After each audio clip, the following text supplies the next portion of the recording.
کراچی کی آبادی کو کم گنا جا رہا ہے۔ سب نے تسلیم کیا کہ 3.5 کروڑ سے کم قطعاً نہیں ہے۔ ان 60 لاکھ افراد کو مردم شماری میں گنا ہی نہیں گیا کہ کراچی کی آبادی 3.5 کروڑ سے کم نہیں ہے، اور اس ساری تباہی کا ذمہ دار میں متحدہ قومی موومنٹ کو سمجھتا ہوں۔ آپ سب جانتے ہیں کہ ایک طویل عرصے سے اس کراچی کی مردم شماری پر سب کو ہی اعتراضات تھے، اور ہر ایک نے اپنی اپنی بساط کے مطابق اس کے خلاف آواز بلند کی کہ کراچی کی آبادی کو کم گنا جا رہا ہے۔ اس کراچی کی آبادی کو سب نے تسلیم کیا کہ 3.5 کروڑ سے کم قطعاً نہیں ہے، اور ماضی میں جو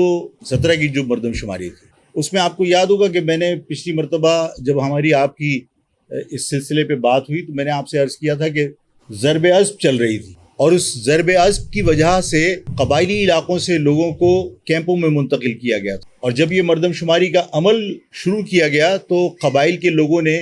اس بات پر اعتراض اٹھایا کہ قبائل کے لوگ علاقوں میں موجود نہیں ہیں، تو اگر وہاں مردم شماری ہوگی تو قبائلی لوگوں کی گنتی کرنا ممکن نہیں ہے، اور اگر ان کی گنتی نہیں ہوگی تو ظاہر ہے کہ ان کو ان کے بنیادی حقوق سے محروم کر دیا جائے گا۔ تو وہاں خٹک نام کا اس مردم شماری سے متعلق آفیسر تعینات تھا، جس نے حکومت سے رابطہ کیا اور جو سینسس کا بیورو ہے اس سے رابطہ کیا، اور پھر یہ طے پایا کہ جو لوگ ضرب عصب کی وجہ سے کیمپوں میں منتقل ہوئے ہیں ان علاقوں کے اندر جن لوگوں کا شناختی کارڈ پر جس علاقے کا اندراج ہوا ہے وہاں اس علاقے میں ان کی گنتی شمار کی جائے گی، اور اس کی وجہ وہاں پر اس عمل کی وجہ سے اگر اس علاقے کو گنتی کیا جاتا ان شناختی کارڈ کی بنیاد پر تو بات سمجھ میں آتی ہے، لیکن یہاں پورے کراچی کے اندر جو صورتحال پیدا کی گئی اس مثال کو بنیاد بنا کر تقریباً 60 لاکھ افراد جو یہاں روزگار کے حصول کے لیے آتے ہیں اور یہاں مستقل آباد ہیں، اور وہ عید اور بقرعید پر ان کے لیے خصوصی ٹرینیں چلا کرتی ہیں، اور وہ لوگ اپنے علاقوں میں اپنے آبائی علاقوں کے اندر عید منانے جاتے ہیں، یہ دنیا کو معلوم ہے،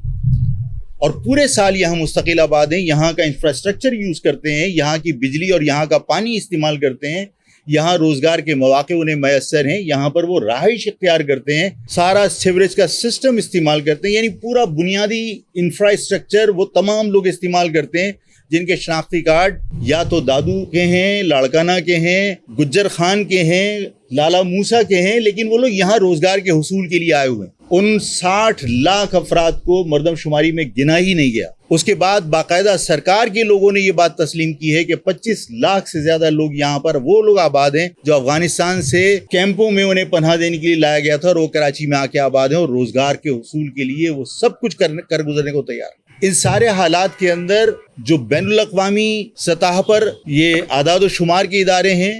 جو پاکستان کے اندر بڑی بڑی تنظیمیں ہیں، ان سب نے اس بات کو تسلیم کیا کہ کراچی کی آبادی 3.5 کروڑ سے کم نہیں ہے۔ جو لوگ آج یہ کریڈٹ لے رہے ہیں کہ ہم نے 1 کروڑ 65 لاکھ کو 2 کروڑ پہ لے کر آ گئے، اور ہماری انتھک محنت کا نتیجہ ہے کہ 2 کروڑ کے اوپر لا کر ہم نے تسلیم کیا، وہ لوگ اس بات کو کیوں نہیں تسلیم کرتے کہ 1.5 کروڑ عوام جنہیں گنے بغیر اس کراچی سے مائنس کر دیا گیا، ان 1.5 کروڑ عوام کے مفادات کا، ان 1.5 کروڑ عوام کے بنیادی حقوق کا سودا کیا گیا جب مشترکہ مفادات کونسل میں امین الحق نے بیٹھ کے دستخط کیے اس بات پر کہ 2 کروڑ 3 لاکھ کی آبادی کو تسلیم کر لیا گیا۔ اس شہر کی نمائندگی کا دعویٰ کرنے والے لوگ جب اس شہر کے 3.5 کروڑ عوام کو 2 کروڑ تسلیم کر کے آئیں گے تو اس کے بعد اس 1.5 کروڑ کی جو آبادی ہے جس کو آپ نے شمار کرنے سے گریز کیا اور شمار نہیں کیا، وہ 1.5 کروڑ لوگ یہاں آباد تو ہیں،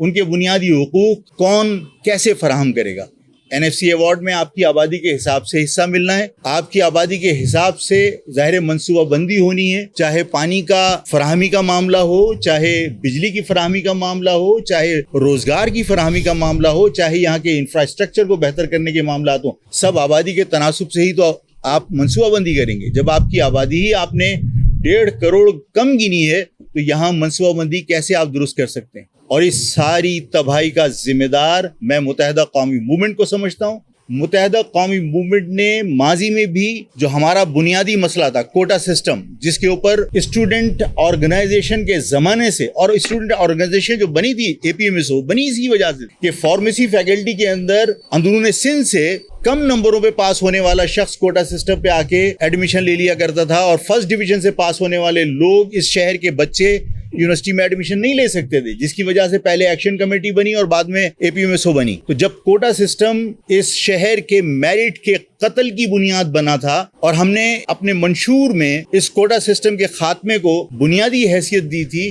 اس کوٹا سسٹم کو عمران خان کی گورنمنٹ کے اندر غیر معینہ مدت کے لیے جب مسلط کیا گیا تو اس وقت بھی امین الحق وہاں موجود تھے۔ اختلافی نوٹ لکھنے کے علاوہ انہوں نے کچھ نہیں کیا۔ کیا حکومت سے علیحدگی اختیار نہیں کر لینی چاہیے تھی؟ جب آپ کی عوام کے میرٹ کا قتل ہو رہا ہے، جب آپ کے اوپر دوبارہ سے غیر معینہ مدت کے لیے کوٹا سسٹم مسلط کیا جا رہا ہے، تو آپ کو حکومت سے علیحدگی اختیار کر لینی چاہیے تھی۔ لیکن متحدہ قومی موومنٹ کبھی حکومت سے علیحدہ نہیں رہی۔ مسلم لیگ کی گورنمنٹ کے اندر، پیپلز پارٹی کی گورنمنٹ کے اندر، تحریک انصاف کی گورنمنٹ کے اندر کبھی حکومت سے الگ نہیں رہے۔